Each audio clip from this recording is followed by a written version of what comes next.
I'm still, in many, many ways, I'm that little boy from Logan, Iowa, a town of about 1,000 people. And now my little fat face pops up on Netflix because I was there.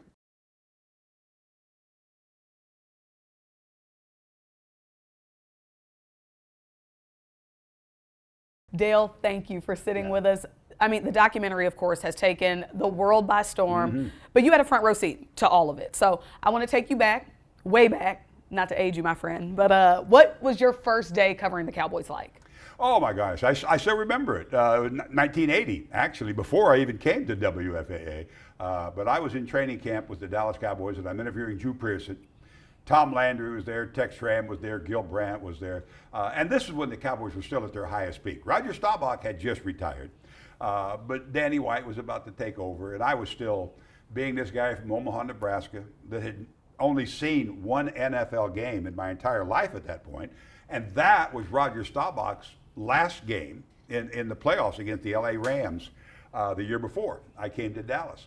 So I was just a little boy in a candy store. I was looking around at Charlie Waters and Danny White and Randy White and Tony Dorsett, and that never left me. That fascination, that starstruck little kid from Iowa who worked a little bit at Omaha before coming to Dallas, that never really left me during that entire ride, and it was a tremendous ride. So you were a fan back then?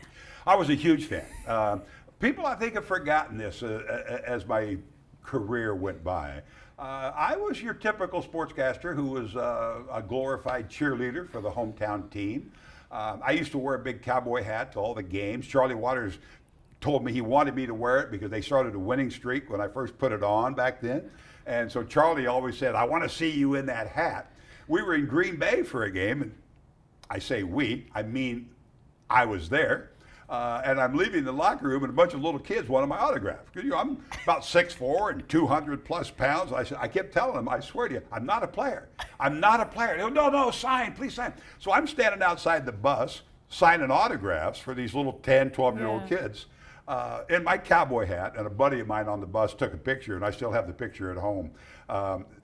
It was kind of embarrassing on the one hand, but it was also somewhat emblematic of what a star-struck system the Cowboys had in place, that you just had to be associated with the Dallas Cowboys, and then by osmosis you almost became a star yourself, and I felt that way. I mean, it was such a special time, and it went bad, then it got really good, then it went bad again, but I enjoyed every day of it. Did you ever think that somebody would be calling you to be in a documentary about the Dallas Cowboys? No. In fact, the lovely Mrs. Hansen was making fun of me this morning about just that. That, oh, now you're going into your old station to talk about the fact that you're on Netflix, you know. I still, and I think this is one of the things that enabled me to last as long as I did on the air, was that I never did lose that enthusiasm. I never did lose that oh my gosh, look at this. And but to have somebody call up, and I've had some nice moments in my life, but to have them call up and say, we'd like to talk to you about the Dallas Cowboys for this documentary on Netflix, I thought they were kidding. So I go there the first day. We go to a studio in South Dallas, and they interview me for about 3 hours. And then they said, oh, we just love your stories. We love your stories. Could you come back tomorrow? And as my friends will tell you, oh, they wanted to ask like 3 questions. So I came back and I did another 2.5 hours. Wow. And so I'm working my way towards 6 hours with these interviewers. And I said to the guy, well, can I get at least like 30 seconds out of that? You know? And he said, oh, you'll get more than that. And I think I get like 42. You know, it's the game. And you know that. Everybody knows that in our business. I never minded it a bit. I did find it funny, though, that they're asking me things that I know for a fact will never be shown in the documentary. But again, I'm still, in many, many ways, I'm that little boy from Logan, Iowa, a town of about 1,000 people. Yeah. And now my little fat face pops up on Netflix because I was there. I was simply there for the ride. I didn't have any big role in it in any fashion, but I was there to document it when it was happening So I guess they wanted me for their documentary, which kind of makes sense. I should feel some kind of way that you got your Hawaiian shirt on today. You had your good suit on for the documentary. Well, it was it was probably the last time I wore a jacket and shirt. I only wear the Hawaiian shirts for 4 years since I retired. I gave all my clothes away. But for the documentary, I thought, let's drag that jacket out for one last ride. I did. It was also, I swear to you, this is true. I also had a belt on. I haven't worn a belt in 4 years because my shirts hang out over my pants. And I promise you, I have not worn a belt in 4 years since I retired. And I'm looking at the documentary and I'm laughing because, one, I've got a jacket on. Yes. I've got a dress shirt on, a black one, which I always liked. But then there's the belt buckle. You can see the belt buckle. I went, my gosh. And that's what also kind of struck me because my wife thought, well, didn't you do that like last year? And I said, last year? I said, no, we did that like 4 years ago. I mean, they've been working on this thing forever. 4 years? Oh, yeah. They started working on it like 3, 4, at least 3.5.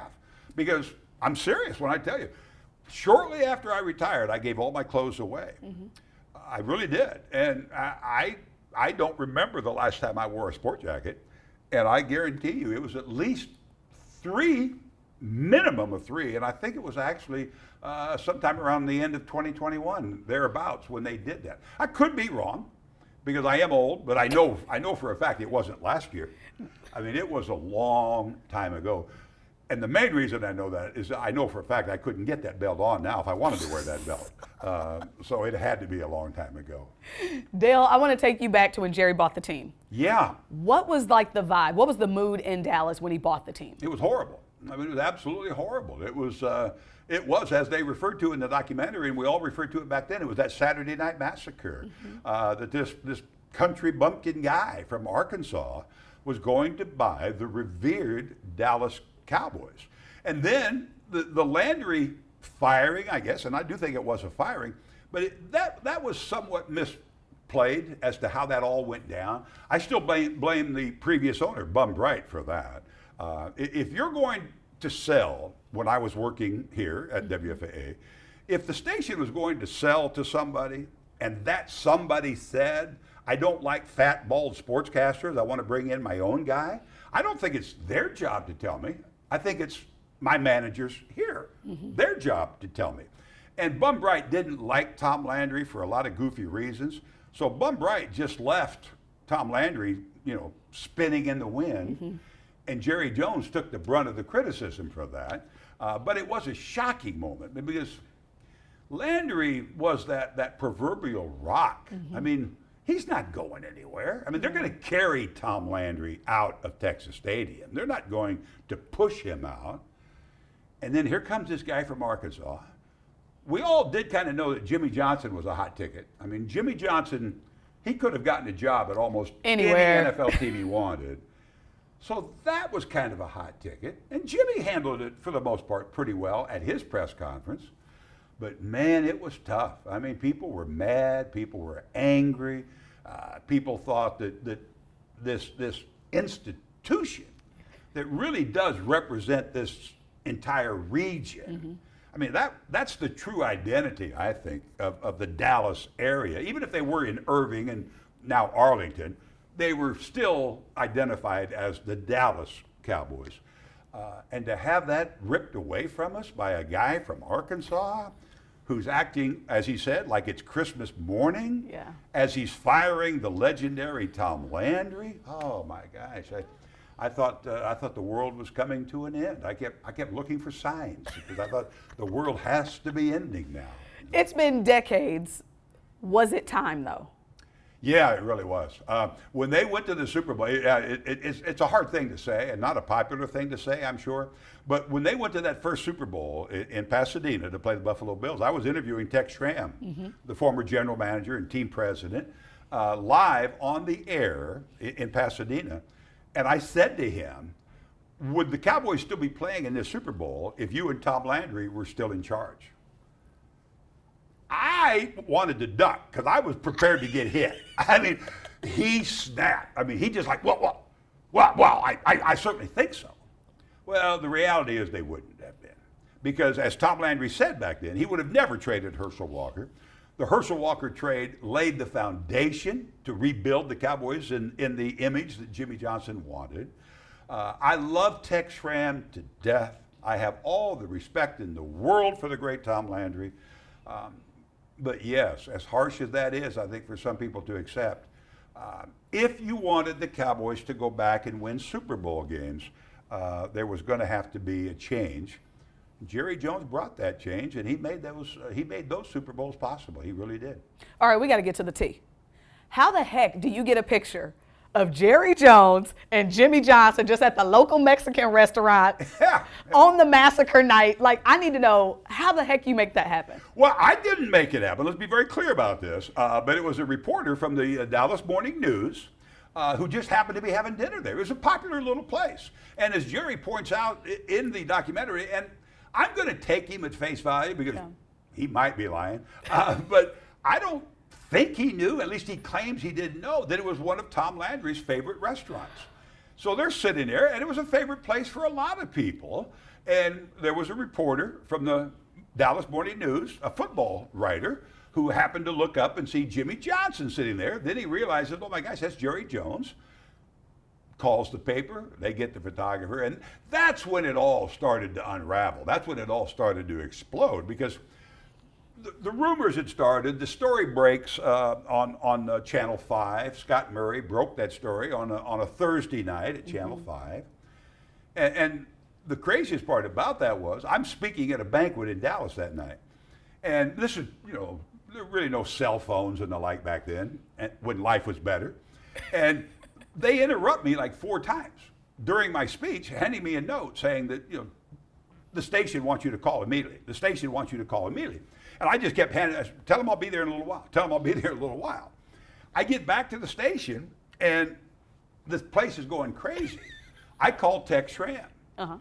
Tex Schramm says, despite the story that we're hearing on Channel 5, our young friend Scott Murray has just blown up his entire career because it's absolutely not true. Oh, boy. So that Thursday night at 10 o'clock, Scott Murray starts the newscast saying that Jerry Jones is buying the football team. Carolyn Fessler was our producer at that time. She's screaming at me, what do you have? I said, I've got nothing. She said, what do you mean you got nothing? I said, well, all I've got is Tex Schramm saying it's not true. And I can't believe that he doesn't know. I absolutely don't believe for a moment that he's lying to me. And yet I can't believe that Scott Murray would make such a big mistake. So I said, I got nothing. And I refused to go on the air and shoot the story down. Kevin McCarthy, none of this will make the air, but I got to tell the story. Yes, I'm ready. Kevin McCarthy goes on the air at Channel 4 and says, despite what you're hearing on Channel 5, the Dallas Cowboys have not been sold. There is no truth to the fact that Jerry Jones is buying the football team. And as Ed Bark, who was the TV critic in the Morning News, wrote the next day, well, Scott Murray wins the night with that great story. Dale Hansen's quote was, well, I didn't win, but I certainly didn't lose. I finished second. Because I didn't say anything. And then by Friday night, quite frankly, I think we owned the story. We took it, ran with it, and we owned it. And it was probably, no probably to it, the greatest professional weekend of my life.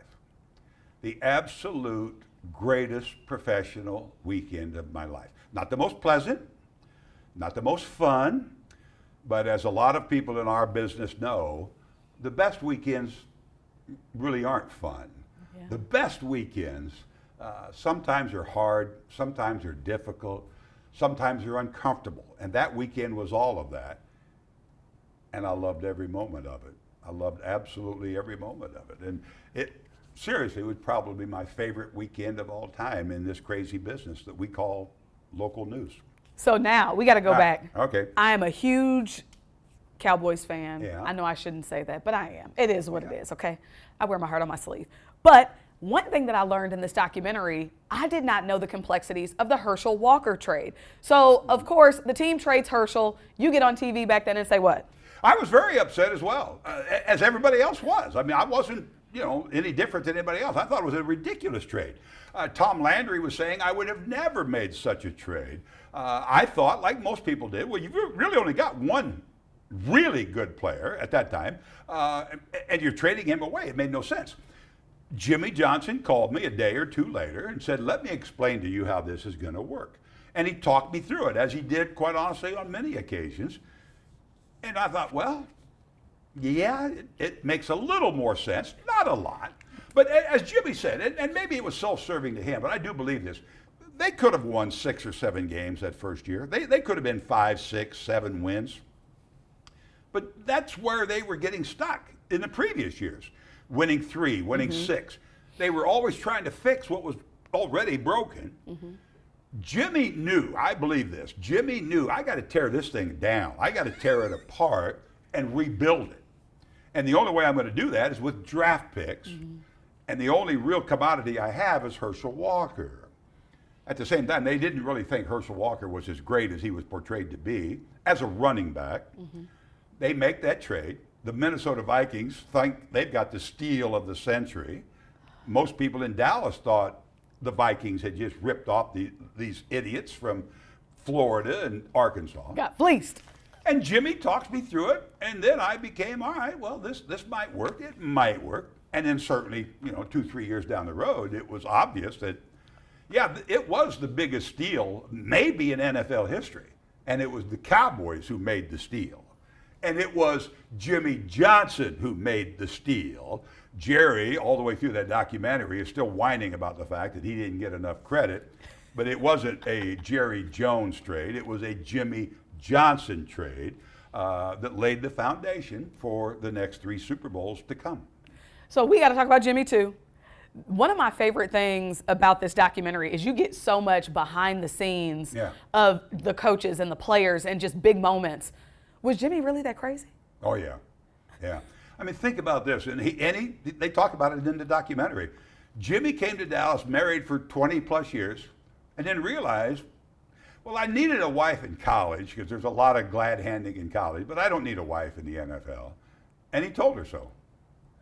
So he goes home and tells his wife, "Yeah, our marriage is over." Jimmy, and there's a part of him that, as crazy as it sounds, makes a little bit of sense. He never gave his kids like a birthday gift or a Christmas gift. As Jimmy would always say, I don't need somebody to designate a day for me to show my love and appreciation to my children. He just did it when he wanted to. And his kids were good. His kids were taken care of. Jimmy was a strange duck. As he says in the documentary, he didn't really have any other hobbies. He didn't play golf. He liked to gamble a little bit, but he didn't. He likes to fish, but that's about it. He doesn't like to glad hand a lot. He did what was required. He played the media game that was required. But for Jimmy Johnson to be happy, he just wanted to be in a film room breaking down tape and coaching football teams. And he was good at it. I mean, he was really, really good at it. He was hard, as people will hear in the documentary. I mean, he was very, very tough. But I'm a big believer. I don't need my boss to be my friend. And quite honestly, I don't want my boss to be my friend if that person is in charge of people outside of my little piece of the world.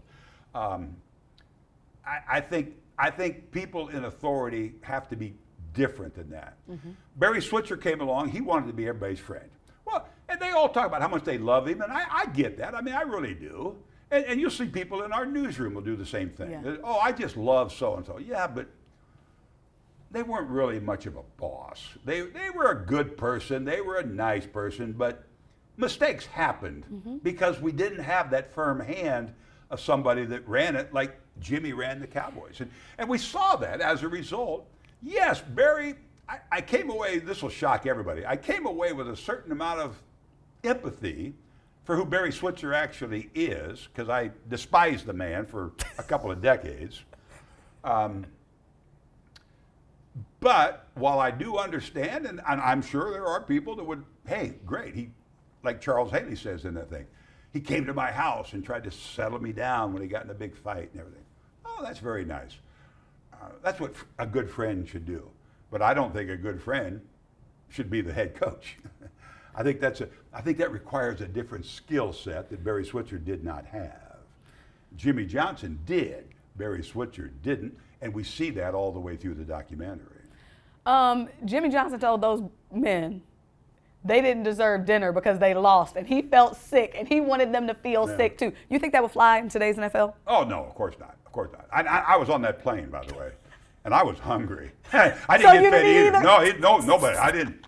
I was hungry. I was really kind of ticked off about that because they served unbelievable meals on those charters. I mean, it was steak and shrimp and salad and cold beer. I mean, one of the best things about traveling with the Cowboys, I weighed about 129 pounds before I started covering the Cowboys. At the end of the season, I weighed about 273. I mean, I was on that plane. They started serving the food, and Jimmy says no. I mean, he was that bad. And it was a game that didn't mean all that much. But he did that kind of nonsense a lot. But in answer to your question, today, oh, goodness, no, of course not. Which I think is unfortunate. I mean, I really do. I kind of like that.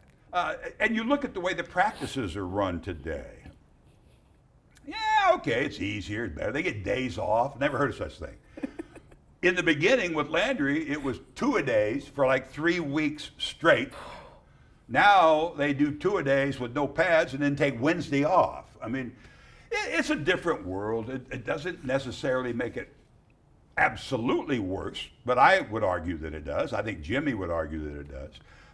And then when Wade Phillips came in to coach, my buddy Randy Galloway referred to it as Camp Cupcake because there was no more screaming. I mean, and you'll see this all the way through the documentary.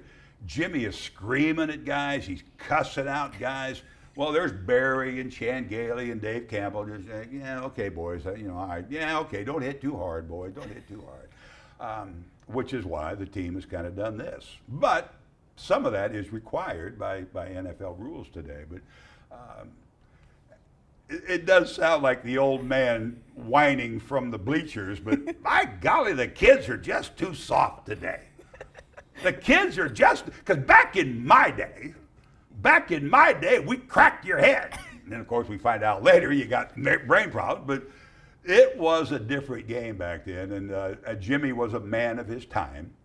And I think we were all fortunate and lucky that he came into our life when he did. Can you please recount your on-air melee with Barry Switzer? My arm is completely healed. I want to be clear about that. That started out as the dumbest thing ever. I was on a radio show with Norm Hitzges that particular morning, and Norm Hitzges said to me, "How do you think the Cowboys are going to do?" I said, "Well, I think they'll win a Super Bowl again. I mean, they should. At the very least, they'll be competing." And Norm Hitzges says to me, "Is there anything that would bother you or concern you?" And I said, "Well, yeah. I know for a fact that a lot of the coaches are stabbing Jimmy in the back, or Barry in the back rather, because they were Jimmy's guys." Another mistake made by Jerry Jones, that when he hired Barry Switzer, he told Barry, "You have to keep the entire Jimmy Johnson staff." And Jimmy had written a book saying that it was the biggest mistake he ever made was when he went to the University of Miami, they made him keep Howard Schnellenberger's staff. You got to have loyal people around you, and Barry didn't. It was true. Barry admitted to me it was true, but for some reason it really set him off. So then he starts punching me in the arm, which I don't think anyway, it was intended to like hurt me or something. It was just kind of a way of being demeaning. That's the way I was taking it. Like, well, that's kind of a demeaning thing to do. But I was still laughing at it. And my daughter had the best description of this. She was at North Texas at the time. She's in the student union, and everybody's like, "Boy, your dad is mad there." And my daughter said, no, he thinks it's funny. Oh, now he's mad. No, my dad's thinking this is just goofy. Now he's mad. No. Oh, now he's mad. She comes to the house. We pop in the tape. And I'm like, "What are you talking about?" VHS, of course. She said, "What are you talking about?" She plays it. She goes, "Well, you're not mad now." I said, "Well, no, it's goofy." "Well, you're not mad there." I said, No, I think it's funny." "You're not mad there." And she goes, "Now you're mad." And you just see it when she points. I mean, it's like the Venetian blind coming down, and he said that I had reported that Tony Casillas had a brain tumor, which I did not ever do. I thought, one, it's so incredibly insensitive because I thought it might be true. I had gotten a so-called good source. And I thought, how insensitive can you be to throw that out on the air? And even more importantly, I never did report that. Now, I did ask people about it. I tried to find out if it was true. But then he starts into that fake news argument long before we had fake news arguments, and it just set me off the deep end. And my daughter just identified the exact spot. It then turns into like a 9.5-minute shouting match, and you know how this business is. I've got a producer standing over there screaming at me to wrap it up. I've got a person in my ear telling me to get off. The producer, Dale, you're going. And I just said, the heck with all of this. And about 9.5 minutes later, we finish up. Barry walks off, gets in his golf cart. He goes, Hansen, damn good TV. Damn good TV. And then the next day I realized, yeah, it was good TV. It really was good TV. But we go out on the field, because Jerry Jones wanted to patch this up. I was doing the Cowboys games on the radio.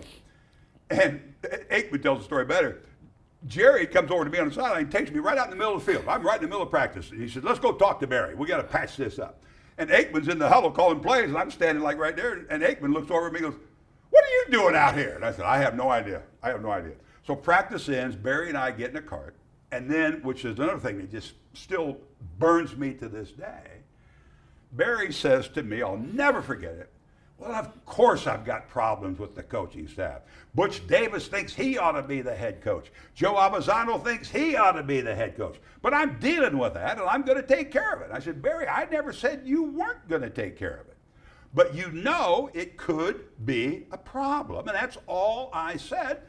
And as a result of that, you start lying about what I report, what I make up. As he said, I made the story up, which I did not do. I was mad for a long time, and quite honestly, I never did get over that. Not over it yet. I just thought it was a day or two later where they always get the coaches up on a box, and all the media guys are hanging around. We're doing this big press conference. And somebody said to Barry, well, how's this all going to play out? I'm standing right here. And Barry looks up and he goes, this is the way it's going to be, boys. This is the way it's going to be. You're either with me or you're against me. So you guys decide. But you're either with me or you're against me. And I'm standing right there and I went, yeah, Barry, where do you think you are? Norman, Oklahoma? I said, this is Dallas. You're the coach of the Cowboys.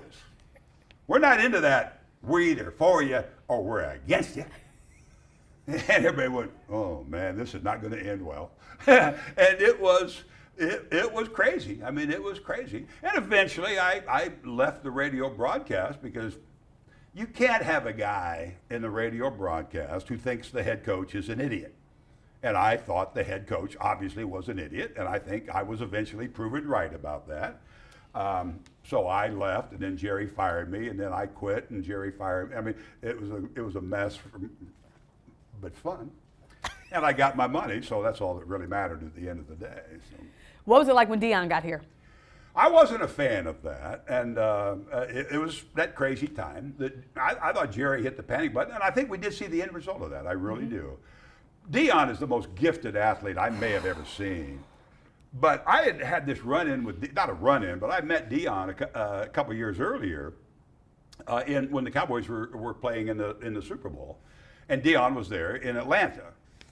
And the night before, Deion was playing in a basketball game, a charity basketball game. And I'm telling you the truth, I think he could have played in the NBA. Now, I knew he was one of the greatest football players ever. He was starting to show that he could play in Major League Baseball. But I'm telling you, I think he could play in the NBA. And I told him so, and he looked at me like I was gum on his shoe. And I said, oh, the heck with it. So here he comes. I'm not into that whole primetime nonsense. I'm sorry, I'm just an old guy. He did also lay the groundwork for this racial division that we see in the documentary about Troy Aikman was a racist. A lot of that was driven by Deion Sanders. And while Deion was always spouting about God and his faith and his religion, Deion was at the White House, which was not the whitest of houses, and it certainly wasn't in our nation's capital. So I knew he was a bit of a fraud and a bit of a hypocrite. Doesn't make him a bad person, but necessarily, but you know. And I didn't like it. Well, then here comes the big contract. And then I think eventually, not totally, but I do blame the contract, the signing of Deion, the divisions that it led to the 6-10 season, to getting rid of Switzer, bringing in Gailey, trying to put the pieces back together, followed by Dave Campo. It all kind of starts at that time. You know, I mean, as I said, Michael Irvin was doing drugs probably in high school, certainly when he was in college. Never heard about it. He was doing drugs absolutely in the previous 5 years in Dallas. Never heard about it. Barry Switzer takes over. Oh, we hear about it now.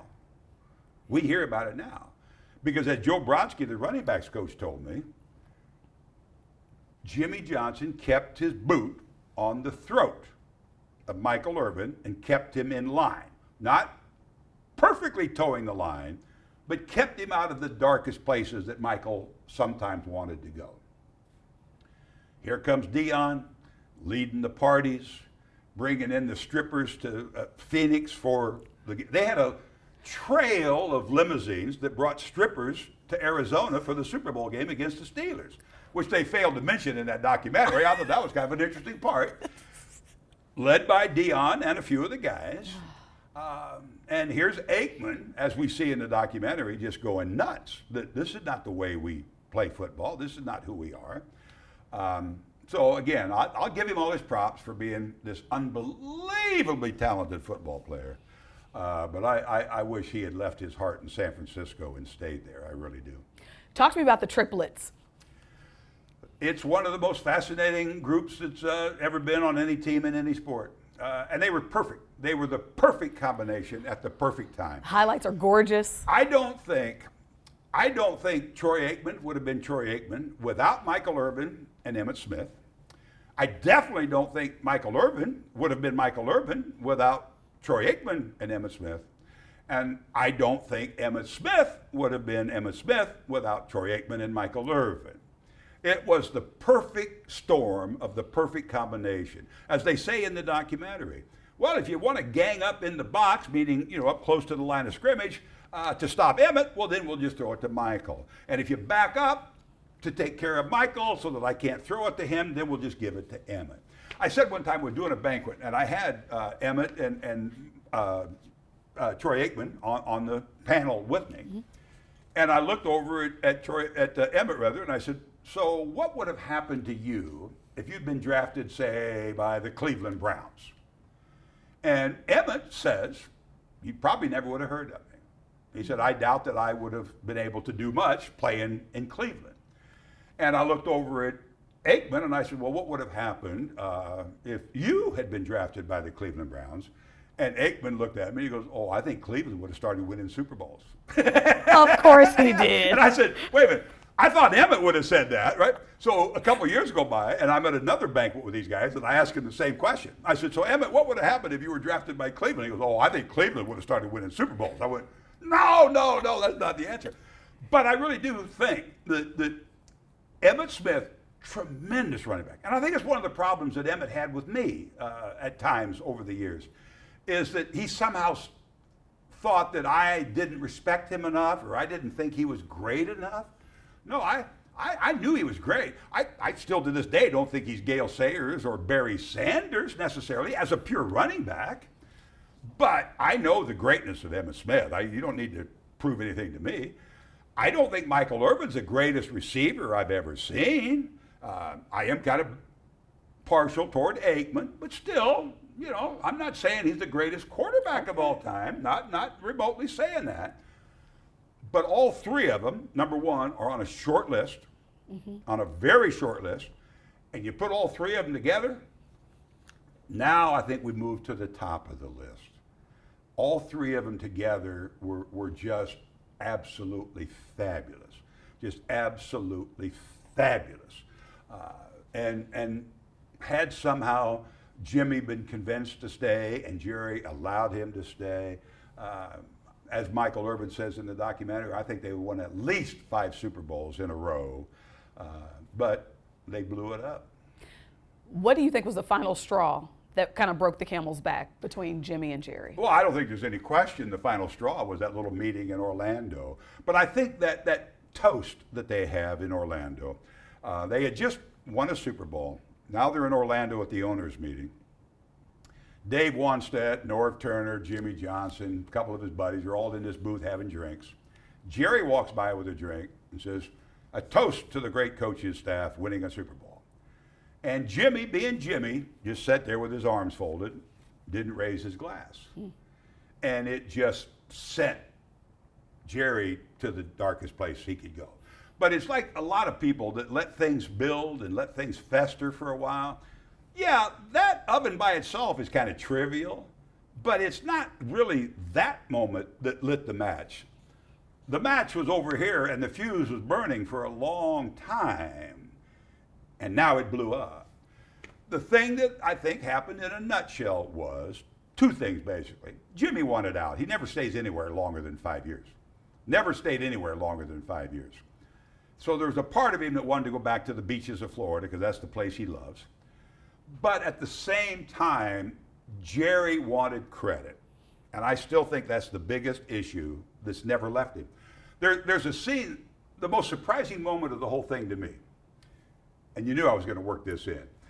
The most surprising moment to me in that entire documentary is when Jerry says that for 20 years, he had a sign on his desk, "If you give the credit to others, you can conquer the world."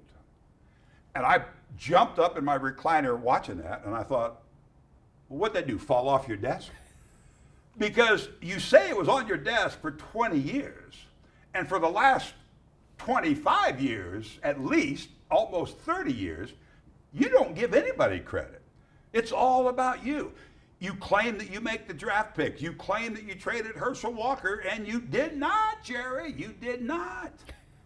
And I'm sitting there going, had he been able to have that attitude that I've seen great owners have of allowing good people to do good work, it could have been a miracle run. But at the same time, to be fair, because I'm nothing if not fair, I think Jimmy wanted to leave. So Jimmy saw this as an opportunity to kind of prick Jerry.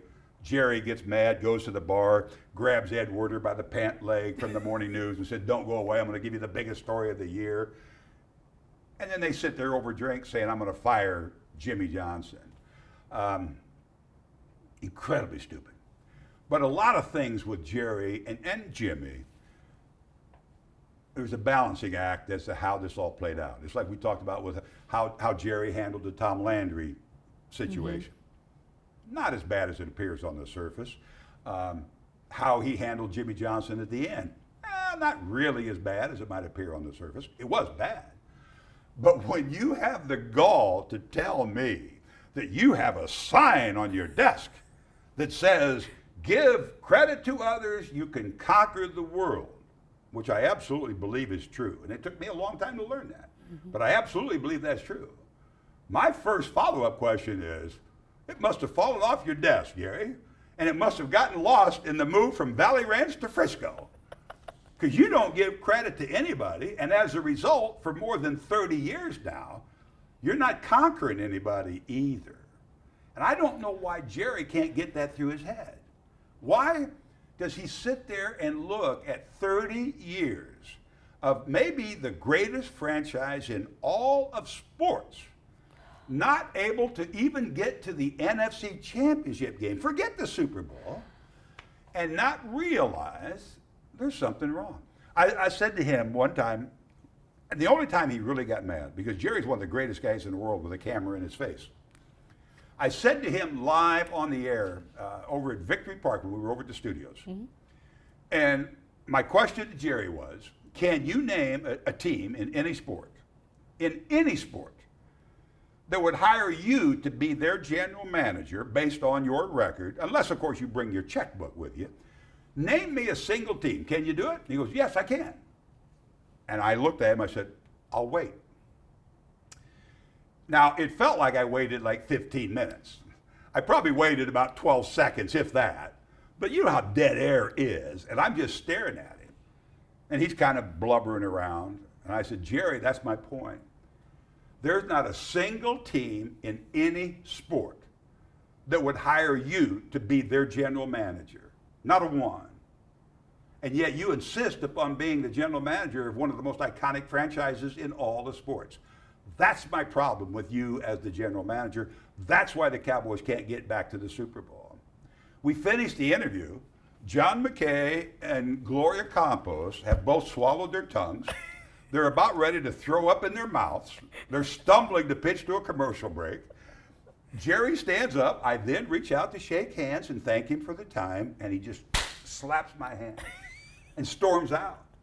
And I called Rich Dalrymple, the PR guy, the next day, and I went, what was that all about? Because I've said some harsh things to Jerry's face, and he just rolls with it because he loves the publicity. He just does.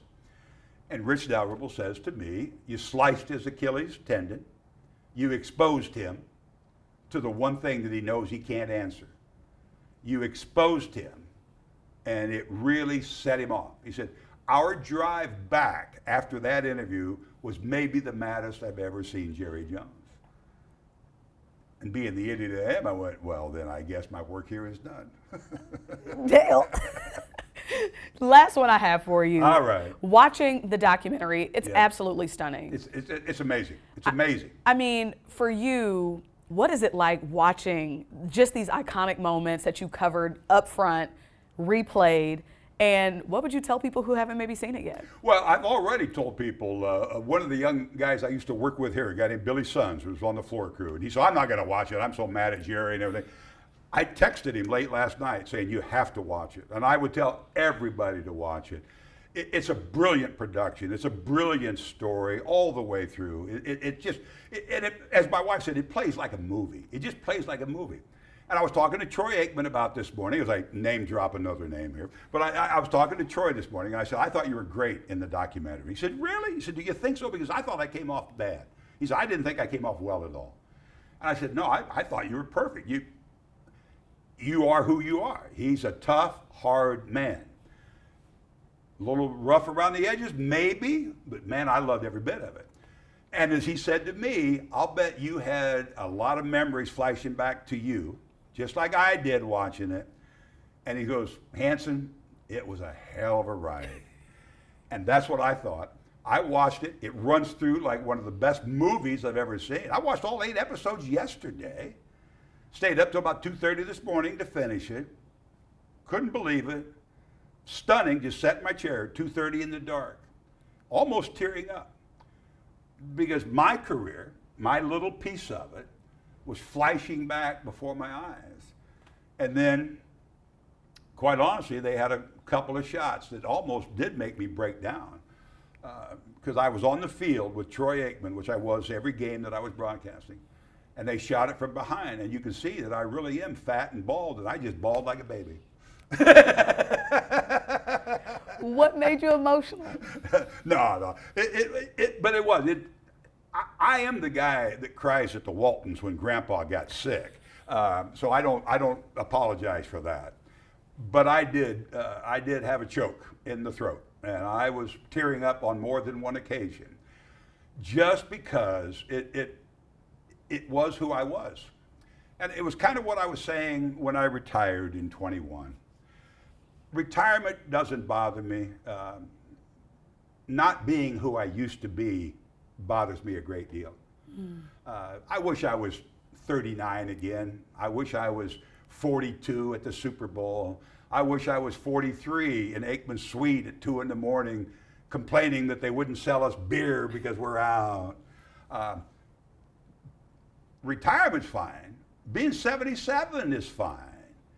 Not being who I used to be, I think, is what bothers athletes a great deal. It's hard for an athlete, but especially in their case when it happens like at 35, 38, 37 somewhere, that's hard. Not because they don't have enough money, not because they don't have enough fame, but because you're no longer who you used to be.